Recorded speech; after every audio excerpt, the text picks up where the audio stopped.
Hey, vous autres, bienvenue au premier et seul podcast fait en français en Louisiane par des Louisianais. Moi, je m'appelle Joseph Ponce. Et moi, mon nom, c'est Chase Cormier. Et nous sommes deux jeunes franco-louisiens très fiers de notre langue. On vous invite à nous écouter sur notre Facebook, Chat éveillé, et également sur notre chaîne YouTube sous le même nom. N'oubliez pas de nous liker et de nous souscrire pour être sûr de ne rien manquer. Et en plus, si vous avez envie de charrer avec du monde à Lafayette, il y a un tas de tables françaises. Par exemple, mercredi matin à 7h chez Dwyer's, Franco Happy Hour, mercredi soir à 5h au Worst Beer Garden, et bien sûr, rendez-vous franco-fou chez Bisbano jeudi soir de 5h à 7h. Ici, chez Chat éveillé, on va mettre les jeunes franco-louisiens en avant et normaliser le fait de parler français par les jeunes en Louisiane. Alors, prenez une bonne tasse de café ou un verre de quoi que vous voulez et profitez de la média francophone louisianaise.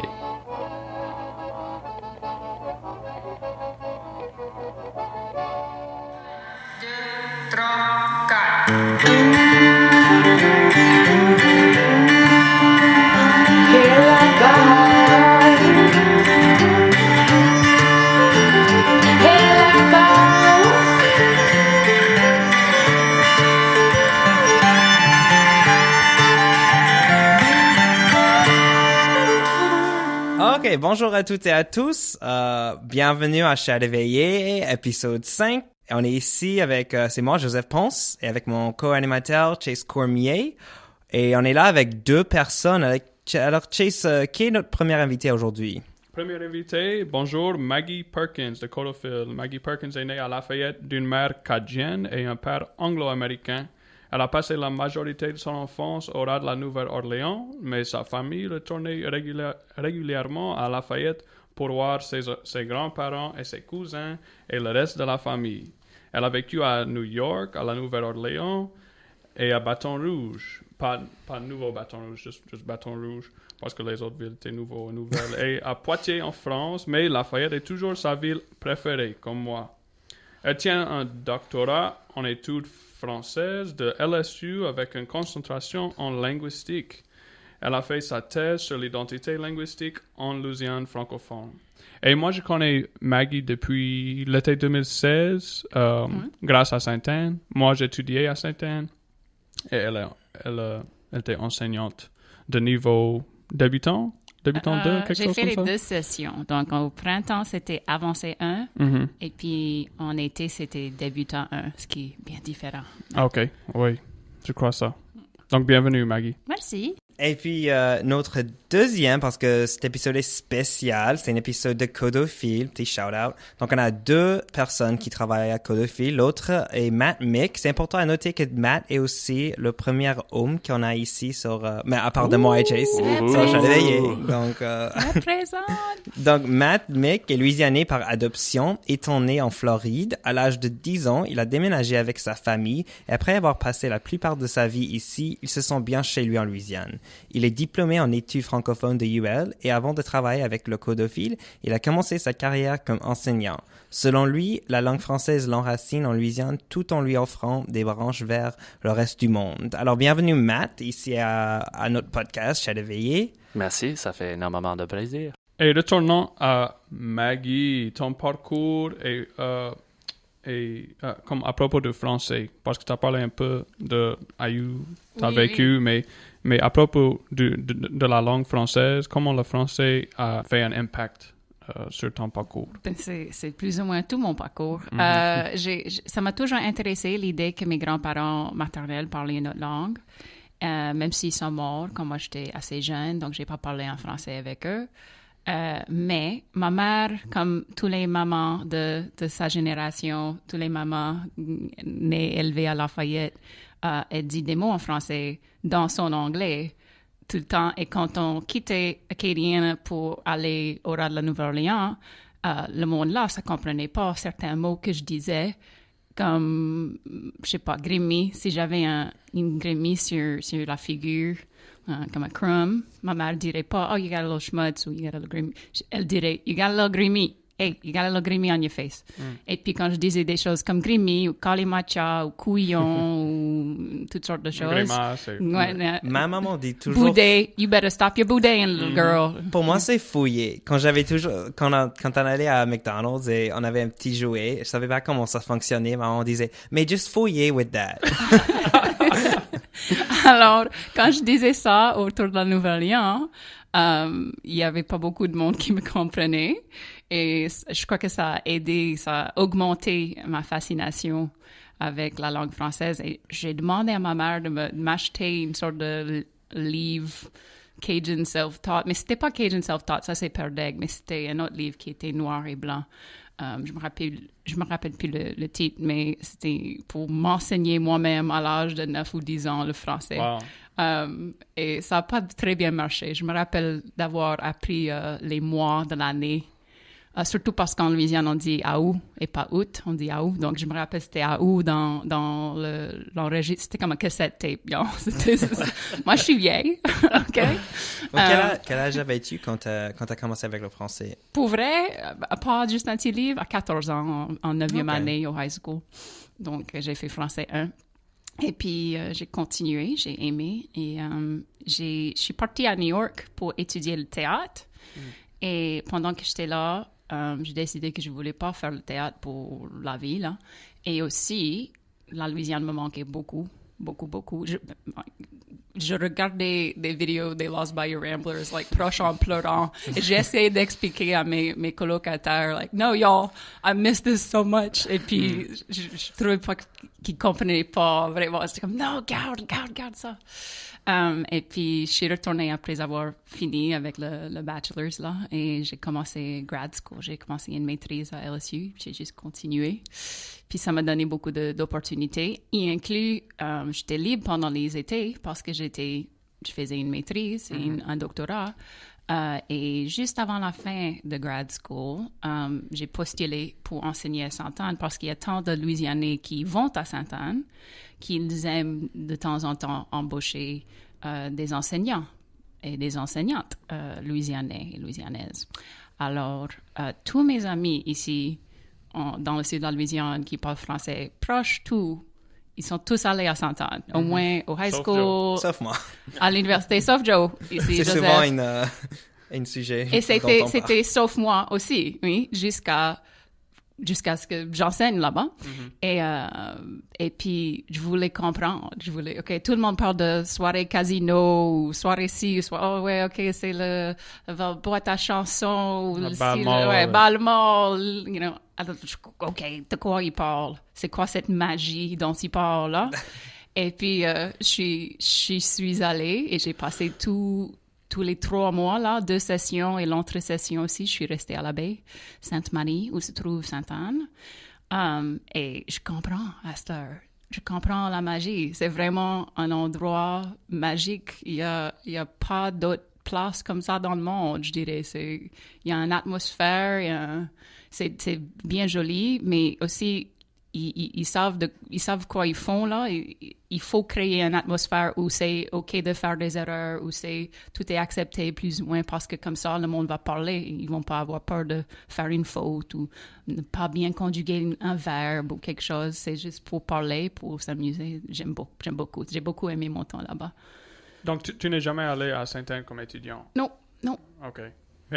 Comment est-ce que c'était différent d'enseigner à LSU parce que tu as enseigné à LSU dans le programme de maîtrise et oui, je sais que c'était très différent la façon d'enseigner. Premièrement, il y a une classe 4 fois par semaine à LSU, peut-être 1h50, quelque chose comme ça. Je suis un curriculum assez normal, mais Sainte-Anne, c'est intense. C'est intensif et c'est intense. Mais donc c'est beaucoup de travail parce qu'il faut préparer 3 heures de classe chaque jour de la semaine, du lundi au vendredi. Et c'est 3 heures avec le même monde dans la même salle. C'est comme, il faut vraiment s'efforcer pour rendre ça assez intéressant et ne pas perdre tes étudiants, là. Mais en même temps, c'est tellement le fun Comme les professeurs, ils font partie des ateliers aussi. Donc, moi et Tristan Barra, un Français qui enseigne à Sainte-Anne depuis des années. On a fait l'atelier de théâtre pendant l'été. J'ai fait l'atelier de couture. On a fait des sorties avec Julie Frigo, une Acadienne qui était animatrice là-bas. Donc, j'ai l'impression que j'étais étudiante en même temps, même si j'avais pas de cours pour moi-même. J'apprenais des choses tout le temps et ouais, c'est tellement le fun. Mais après 5 semaines, t'es fatigué, là. Oui, il faut une petite intercession après ça. OK, ben, passé par Matt, est-ce que toi, t'es allé à Sainte-Anne? Oui. Ah, OK, donc encore, je suis la seule personne dans la salle qui n'est jamais allée à Sainte-Anne. Désolée. Moi, je suis allé pour faire le stage pour les enseignants. Donc, OK. c'est pas trop tard. Joe, c'est super intéressant, le stage pour les enseignants, si jamais c'est possible. C'était une bourse de Codophile? Non, en fait, c'était payé par mon école. À cette époque, j'enseignais dans une école privée ici à Lafayette. OK. Et c'était l'école qui a payé. Mais, si possible, je crois que Sainte-Anne offre des bourses pour les enseignants, pour le stage des enseignants, qui marche un peu en parallèle avec le stage d'immersion d'été. Donc, tu étais étudiant là-bas? Non, j'étais donc j'étais étudiant à Sainte-Anne, mais à cette époque, j'enseignais ici en Louisiane. Donc, c'était un peu un stage de formation pour les enseignants. Mais j'avais des cours. La structure, c'est exactement la même chose que l'immersion pour apprendre le français. Ce sont des cours pendant la journée avec un atelier et l'après-midi, le soir, il y a des événements. Nous, les enseignants, on faisait partie des soirées et tout ça. Donc, c'est un peu l'expérience Sainte-Anne, mais pour les plus âgés, les adultes, les enseignants qui travaillent avec la langue. Mais les enseignants à Sainte-Anne, Maggie, qui était enseignante, clairement, c'est la qualité des enseignantes à Sainte-Anne, c'est incroyable. Notamment pour le stage pour les enseignants, les deux professeurs sont incroyables.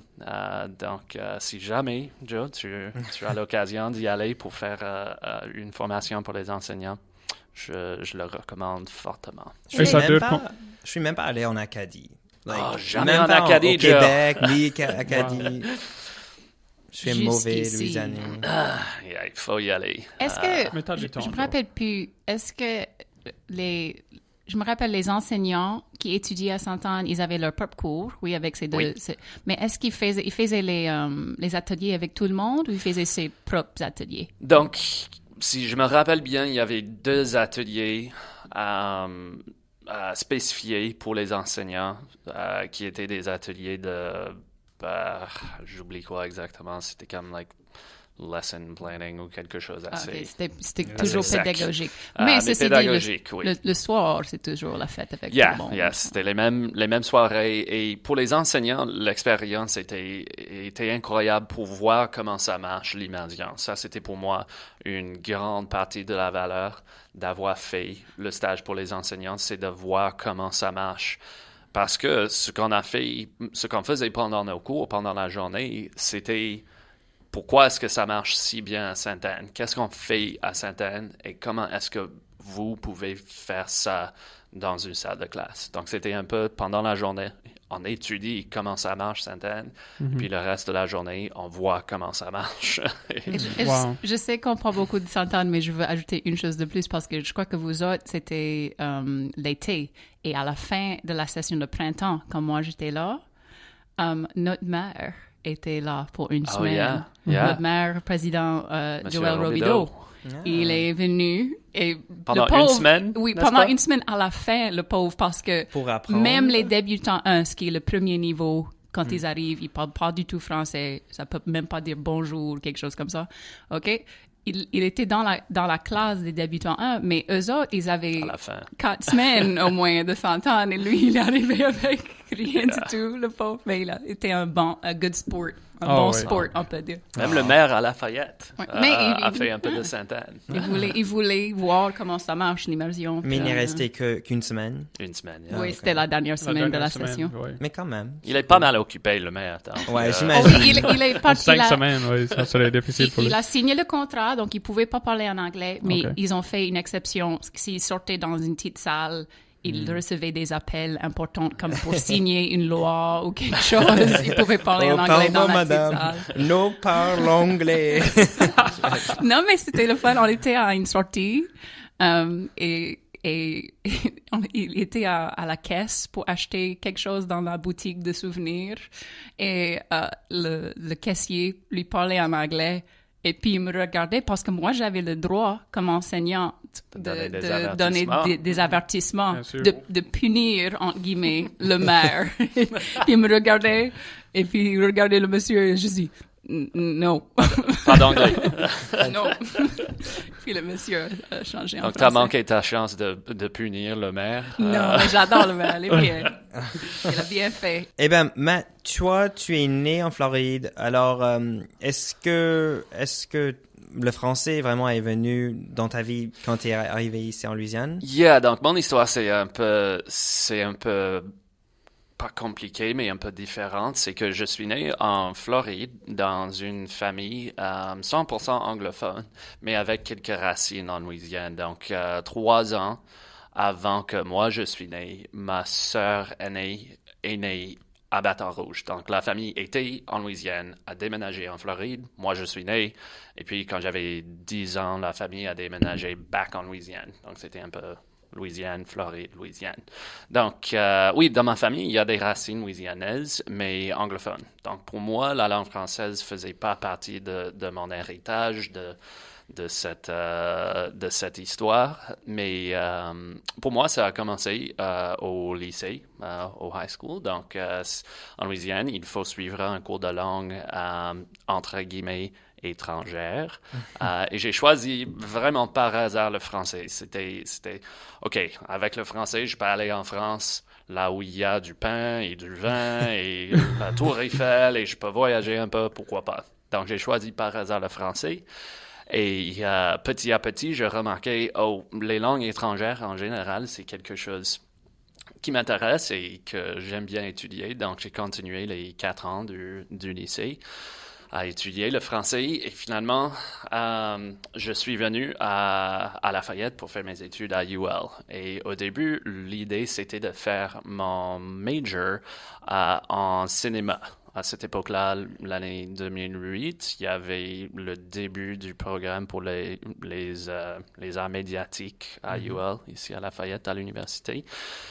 Mais finalement, à cette époque, il y avait un gouverneur que je nomme pas, qui voulait couper le budget pour higher education un peu partout. Donc, ce programme pour le cinéma, finalement, a pris trop de temps. Donc, il fallait décider à un moment donné, OK, je vais flipper mon idée et je vais faire mon major en français et mon minor en cinéma, OK. en film. Donc, c'est grâce à ce gouverneur c'est grâce à ce qu'on nomme gouverneur pas, que que je tu- nomme pas.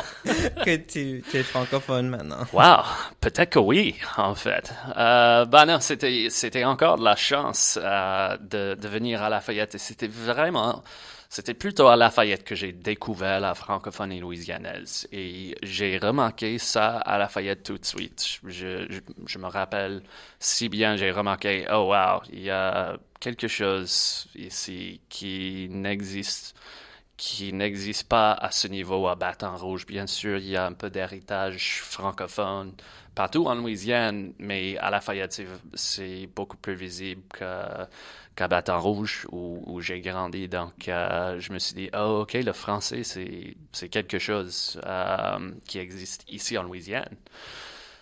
Et donc moi je suis ancien boursier du Codophile. J'ai reçu une bourse Codophile en 2011 pour aller en Belgique à Mons. OK. Et c'était un peu cette même expérience que Maggie a raconté, qu'il fallait partir pour voir la Louisiane d'un point de vue extérieur. pour me rendre compte, oh non, il y a vraiment quelque chose de spécial là-bas. Et c'était après cette expérience où j'ai commencé à me sentir vraiment fier d'être francophone louisianais, que parler français en Louisiane, de venir de la Louisiane veut dire quelque chose de spécial. J'ai eu cette même expérience, mais Voilà. à Liège, en Belgique, grâce à une bourse Codophile, Yep.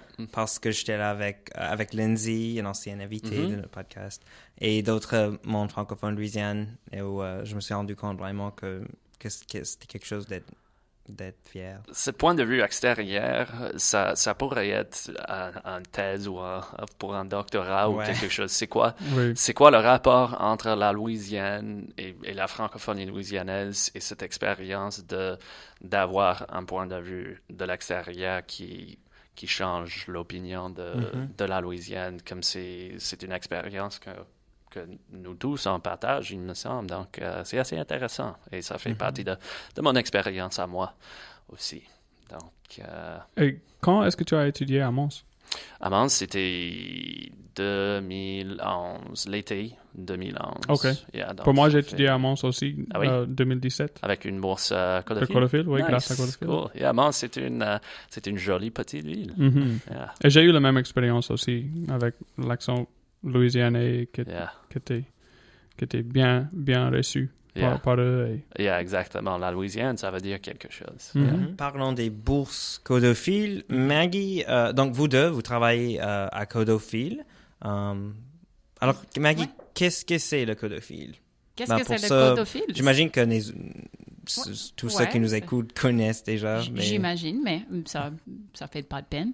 C'est le Conseil pour le développement du français en Louisiane. C'est un acronyme. Et ça a été commencé en 1968 par un acte législatif. Et c'est une agence de l'État de Louisiane. Beaucoup de monde pense que c'est une sorte de non-profit ou quelque chose, mais on fait partie du Lieutenant Governor's Office. Et puis, c'est chargé avec la communauté francophone en Louisiane, avec la langue française en Louisiane. Ils font beaucoup pour l'éducation, mais c'est pas le seul mandat du Codophile.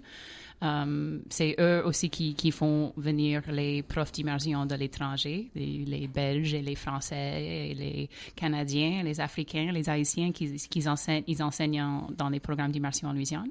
Mais moi, je suis responsable du développement communautaire. Donc, moi, je travaille avec des choses qui touchent à la communauté locale. Donc, c'est moi qui fais... qui parle beaucoup avec les tables françaises, qui sont les grassroots groups, si tu veux. Et je fais un calendrier là-dessus. Et je travaille pour un programme qu'on va nommer Oui, l'initiative Oui, ce qui était anciennement franco-responsable, qui essaie d'identifier toutes les entreprises en Louisiane où tu peux avoir un service en français. Donc, s'il y a un serveur à ce restaurant ou s'il y a un barista à ce café qui parle français, ou si tu veux un avocat qui parle français, si tu veux un dentiste qui parle français, un vendeur d'assurance qui parle français. Et j'ai même trouvé un masseur qui parle français. Donc, si tu veux un massage en français, Pourquoi pas? ça existe, évidemment. OK. Wow. C'est Mais- intéressant. Donc, le Codophile, c'était beaucoup l'éducation dans le passé, mais son mandat a toujours été assez grand Ouais. et assez... il y a beaucoup de différentes manières d'attaquer le problème de minoritaires francophones en Louisiane et d'aider la communauté.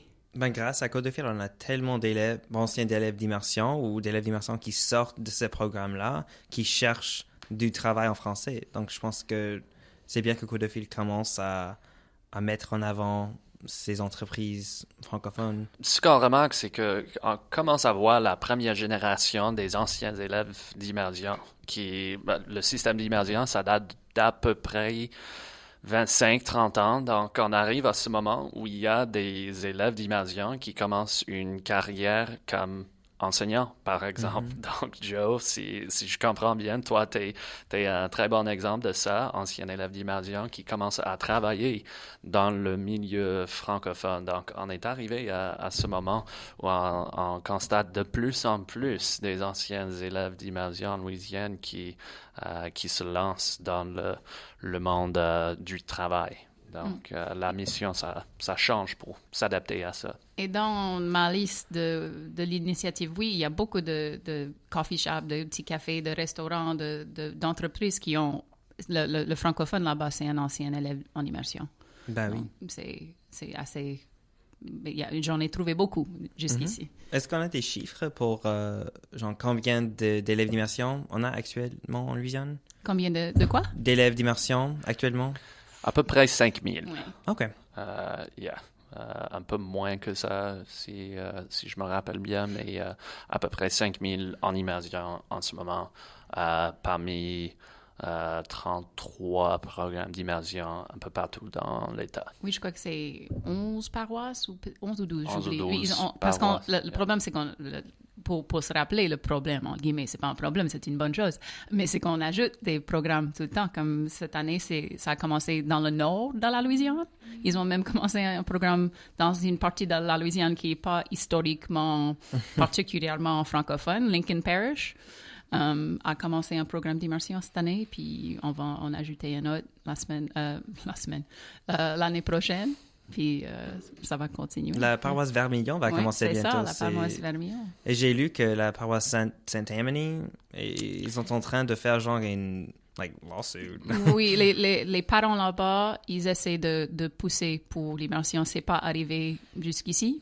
Ils n'ont pas réussi, mais ils continuent le travail là et je crois qu'il nous parle de temps en temps, j'imagine. Moi, je tiens à souligner avec l'immersion que ce sont les paroisses qui sont chargées avec ces programmes d'immersion. Le Codophile en fait le recrutement pour les enseignants, mais à part de ça, c'est chaque paroisse qui dit on veut l'immersion. Donc, c'est même pas le Codophile qui pousse l'immersion. Ce sont les paroisses qui sont reconnaissants du fait que l'immersion française, espagnole, chinoise, quel que soit le cas, c'est quelque chose de valeur. Oui, c'est vrai. Ça, c'est quelque chose que le monde pense, c'est quelque chose de mal compris, je crois. C'est parce que si quelqu'un pense que tu travailles pour le Codophile ou tu es enseignant, non, il n'y a pas d'enseignant qui travaille pour le Codophile. Et c'est plutôt comme on est consultant pour les paroisses qui veulent créer. On a fait on a des ressources pour ce monde-là. OK, comment est-ce qu'on fait pour créer un programme d'immersion dans notre paroisse? Donc, si vous habitez dans une paroisse qui n'a pas d'immersion française, et si vous en voulez, il faut que vous le fassiez vous-même. Oui, il y a une... Non, oui et non. Il y a une partie de notre site qui parle de ça. Si vous allez sur programmes, et puis immersion française, il y a des vidéos et un dossier, je crois, pour informer, pour donner un peu d'informations à ce monde-là. Mais ceci dit, c'est des organisateurs dans chaque coin qui décident, OK, on va faire ça. On va trouver des signatures des parents qui ont des jeunes enfants qui vont entrer dans la maternelle ou la première année et c'est eux qui font le travail. Et on va on va faire une publication avec tous ces liens dont tu parles, comme ce lien et aussi le calendrier, comme on a fait la semaine passée, et aussi tu as parlé des métiers français locaux. Donc on va poster ces liens pour que vous puissiez les voir. Mais j'ai une question pour toi. Oui, je t'écoute. Pourquoi Codophile? Pourquoi Codophile? Oui, pourquoi tu as choisi de travailler? Quelle grande question. Donc, avant de travailler avec le Codophile, comme Joseph a dit, avant de commencer avec le Codophile, j'enseignais le français. En fait, au début, j'enseignais l'anglais pendant une année scolaire en France avec TAPIF, ce qui est le Teaching Assistantship Program in France. Et ça, c'était pour moi, comme j'ai fait mes études en français et pas forcément l'éducation à l'université ici à Lafayette, ça, c'était pour moi une occasion de tenter mes chances avec l'enseignement, ce qui m'intéressait depuis longtemps. J'aimais bien l'école, j'étais un assez bon élève, donc enseigner, c'était toujours pour moi une possibilité. Donc, je suis allé en France et ça, c'était pour moi une occasion d'améliorer mon français, d'avoir un petit peu d'immersion pendant une année scolaire et aussi d'enseigner un peu. Et il faut que je dise que si vous vous intéressez au TAPIF, ce programme, c'est vraiment assistant. C'est pas vraiment être professeur, c'est être assistant dans une salle de classe. Donc, c'est pas forcément... parfois, moi je l'ai fait l'année passée et parfois les profs, ils n'ont pas envie d'enseigner. Donc, ils nous laissent sortir avec les élèves Et moi, j'ai entendu beaucoup d'histoires il y a beaucoup de différentes expériences avec TAPIF. Tu étais où en France? Moi, j'étais à Valence. Donc, c'était le département Grenoble, le département académique, mais la région Rhône-Alpes. D'accord. Et pas trop loin de Lyon. Donc, assez bien situé. Donc, ça, c'était pour moi une occasion d'essayer l'enseignement. Et à la fin, je me suis dit, je veux continuer. Donc, tout de suite, j'ai trouvé un poste dans une école privée ici à Lafayette. Et je me sentais bien chanceux. Et c'était une bonne expérience pendant 2 ans d'enseigner. Ça m'a donné tellement de beaux souvenirs. Mais finalement, avant de faire ma vie dans l'enseignement, je voulais voir ce qui était possible avec le français hors la salle de classe. Il me semblait que ça bougeait un peu et je voulais voir, qu'est-ce qui est possible avec le français hors de l'enseignement. Donc, pour moi, le codophile, c'était mon premier choix. Ça, c'était vraiment le rêve. Moi, j'ai reçu une bourse codophile et je connaissais assez bien la valeur de ce travail et la mission du codophile. Donc, pour moi, c'était une simple question de, je veux travailler avec le français en Louisiane, je veux travailler avec le codophile. Comme ça, c'est une des acteurs de la francophonie louisianaise qui date de 50 ans. Mm-hmm. Donc, pour moi, le codophile représentait et représente, ça continue à représenter pour moi une manière de contribuer, de promouvoir, de développer ce qui m'a donné tellement de richesse dans ma vie à moi. Comme j'ai constaté dans ma petite biographie, c'est que pour moi, très personnellement, le français en Louisiane m'a donné des racines. Je suis pas né ici, j'ai pas de famille francophone, mais la langue française fait une grande partie de pourquoi je me sens chez moi en Louisiane. Mais en même temps, ça m'a donné tellement d'opportunités à voir le monde et à rencontrer du monde un peu partout. Donc, oui. Ça me fait penser à... C'est une citation de Albert Camus, je crois, qui dit « Ma patrie, c'est la langue française ». Oh là là, wow, très bien cité. C'est un doctorat d'études françaises. Ah bah oui, bien sûr. Ça te donne des bonnes citations. C'est vrai. Elle connaît des citations. Alors, Matt a parlé un peu de... Codophile existe depuis 50 ans. Alors, cette année, c'était la 50e année de Codophile. Ça a été créé en 1968. 68. Yep. All right. Il y avait beaucoup de choses qui se passaient en 68. Yeah. Si vous regardez dans l'histoire du monde, 68, ça aurait... c'était intéressant, j'imagine. Peut-être 2068, ça aurait été très grand aussi. Peut-être que oui, il me semble que oui. On a 50 ans à attendre. Tous les 50 ans.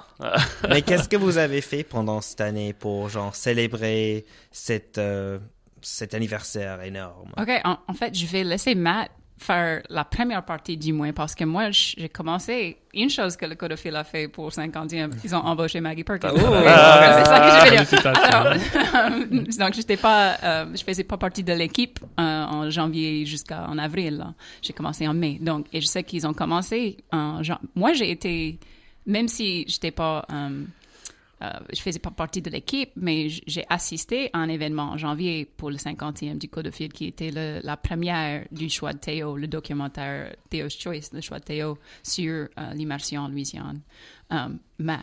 Après ça, qu'est-ce qui s'est passé? Oh man, OK. Ça, c'est une grande question comme cette année. C'était tellement occupé.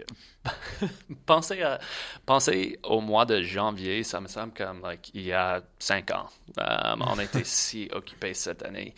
Donc, oui, on avait pas mal d'événements pour marquer le 50e du Codophile et on a commencé au début de l'année, mois de janvier, avec cet événement que Maggie a mentionné. Il me semble que c'était la première. Oui, à Lafayette du documentaire qui s'appelle Le choix de Théo, c'est un documentaire qui touche le sujet de la langue française en Louisiane actuellement. Donc, on a commencé par là. Le mois d'avril, on avait beaucoup de présence pendant le Festival international, ce qui a du sens, comme le Codophile était un des premiers partenaires du Festival international à Lafayette. Il n'y avait pas quelque chose en février? En State février, Capitol, oui, au Old State Capitol. Oh, bah oui, il y avait une exposition sur le Codophile, l'histoire du Codophile, qui a eu son vernissage le mois de février au Old State Capitol à Baton Rouge. Et ça, c'était... et ici, je peux constater ce fait que... tout au long de cette année, ce qui m'étonne, c'est cette volonté de nos partenaires, les partenaires du Codophile, d'un peu partout, qui veulent célébrer cette occasion, le 50e du Codophile. Je peux pas dire combien de fois cette année il y avait un partenaire ici en Louisiane ou ailleurs aux États-Unis ou à l'étranger, Canada, France, Belgique, un partenaire qui est venu vers le Codophile pour dire on veut faire quelque chose pour le 50e. Ce qui est complètement remarquable à mon avis. C'est bouleversant le soutien pour le Codophile d'un peu partout. Et à tous les niveaux aussi. J'aimerais prendre cette opportunité pour faire un shout-out à tous les bénévoles qui ont fait Festival international, Festival acadien créole. Vraiment, les bénévoles qu'on a eu souvent, ce sont des profs ou des étudiants en français. Et c'est incroyable. Quand on avait eu des problèmes ici et là, en fait, on a besoin de plus de bénévoles. Oh non. Tout de suite, il y avait une petite armée de monde qui a décidé, OK, on peut faire, et ils sont incroyables. Merci. Yeah. On avait une réunion pour les enseignants Codophiles, ce qui veut dire à peu près 30 ans des enseignants recrutés par le Codophile pour venir en Louisiane pour enseigner le français dans le système d'immersion. Et moi, ce qui a été assez drôle, c'est que un peu partout, j'ai trouvé ces histoires des comme like Codo Baby. Donc, des enfants, des anciens enseignants codophiles qui sont venus en Louisiane pour enseigner. Et on arrive encore à ce moment où il y a toute une génération des bébés produits par les enseignants codophiles. Codo Baby, hashtag. Exactement, yeah. Publiez vos photos dans les commentaires. Codo Bébé fier. Ce qui montre pourquoi il y a tellement de soutien pour le codophile. Pour beaucoup de monde, le codophile est beaucoup plus qu'une agence étatique. C'était l'agent pour changer la vie. Ce que moi j'ai vécu avec une bourse, c'était le codophile qui était l'agent pour changer ma vie. Donc pendant cette année, tous ces événements, tous ces rassemblements du monde autour du codophile, on a remarqué ce soutien et on est super reconnaissant. On vous remercie tout. Je vais oublier quelques événements comme c'était vraiment une année occupée. Mais Maggie, qu'est-ce que j'ai oublié comme événement? Plus On tard, faisait partie, depuis mon arrivée, on faisait partie des célébrations de la Bastille avec Festival International et d'autres organisations, Alliance française, le 14 juillet. Et puis, on a organisé une exposition pendant le mois de septembre jusqu'au début des festivals acadiens créoles. Mais il y avait un événement à la Old State Capitol au début de novembre. C'est Franco-Fête. Franco-Fête, ça aussi. Non, la fête Louisiane. La fête Louisiane. Il y a quelque chose qui s'appelle Franco-Fête aussi, ce qui est une célébration pour la Fondation Louisiane, qui était en octobre. Ça arrive toutes les années. Mais il y avait 3 expositions d'art. Ça, c'était intéressant. Il y avait 3 expositions. Ils ont essayé de trouver 50 artistes en Louisiane qui voulaient monter une œuvre d'art inspirée par la Louisiane francophone. Ils en ont trouvé 70 À un moment donné, il fallait dire non aux artistes, comme il y avait tellement d'artistes. Et ça, c'était organisé par Louisiana Crafts Guild, notamment ici un petit shout-out au Burnell Lemoyne et Sandy Labrie. Donc, ça s'est passé à Baton Rouge, à Lafayette et à Alexandrie. La première fois, c'était à Alexandrie, dans le Alexandria Museum of Art. Deuxième fois, c'était à Vermionville, dans l'entrée, là. Il y a une petite salle d'expo. Et puis, le troisième, c'était Rural Life Museum à Baton Rouge. Donc, c'était une sorte d'exposition ambulante. Mais il y avait des différents artistes dans chacun. Parce qu'ils avaient tant d'œuvres.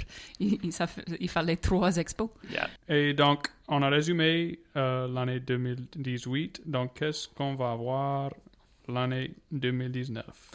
Donc, impossible de parler de l'année 2018 sans mentionner l'adhésion de la Louisiane à l'Organisation internationale de la francophonie. Donc, au mois d'octobre de cette année, pendant le sommet de l'Organisation internationale de la francophonie, la Louisiane a été acceptée à cette grande table de la francophonie mondiale. Donc, ça veut dire que la Louisiane est officiellement reconnue comme un endroit francophone. Donc, ça, c'était peut-être la plus grande nouvelle de 2018 pour la francophonie louisianaise. Et 2019, le gros dossier pour 2019, c'est la francophonie. Donc, c'est commencer à tisser des liens avec la francophonie et ses membres, comme c'est un rassemblement mondial, donc ça va prendre du temps à établir des liens de communication, et puis le travail, c'est commencer à travailler des projets avec les membres de la francophonie. Donc, ça, c'est 2019, en gros. Okay. C'est une des choses qui est tellement grande que c'est proche difficile à dire. Ça va dépendre de quel partenaire on trouve dans... C'est combien de pays dans la francophonie? 80 proches ou quelque chose comme ça? Oui, je crois. Il y a 88. Ça va dépendre de qui sont nos partenaires dans l'avenir et quel projet ils nous apportent, quel projet on peut apporter à eux autres, puis... Mais ce qui est assez intéressant, c'est même, ce n'est même pas juste le codophile, mais un peu partout parmi les acteurs dans la francophonie louisianaise, il y a des choses qui existent déjà qu'on pourrait proposer aux membres de la francophonie. Par exemple, le projet que Maggie fait, l'initiative Oui de Franco-Responsable, cette idée de valoriser le français dans un milieu économique. Moi, je vois des possibilités à travailler avec des partenaires au Canada ou en France ou en Afrique ou on ne sait pas où, pas encore. Il y a aussi, il existe déjà un consortium des universités louisianaises au sein du codophile et une partie de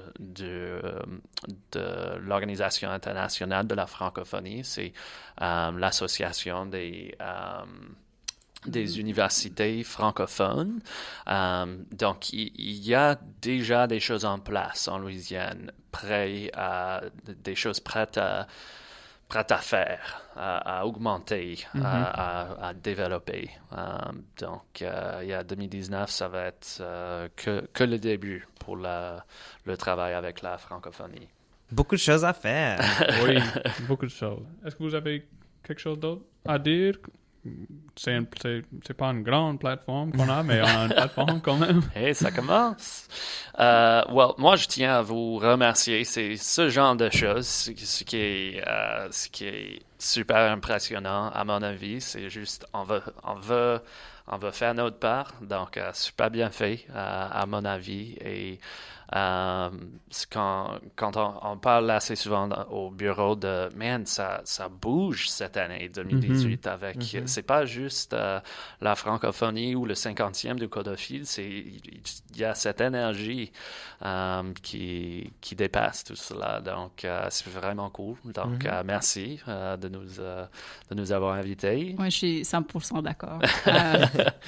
J'adore travailler pour le Codophile et chaque jour au travail, j'aime beaucoup, mais j'aime même plus quand je vois d'autres mondes qui décident, hey, pourquoi est-ce qu'on fait pas ça? On va faire ça. Et puis ils font ça. Et nous voilà.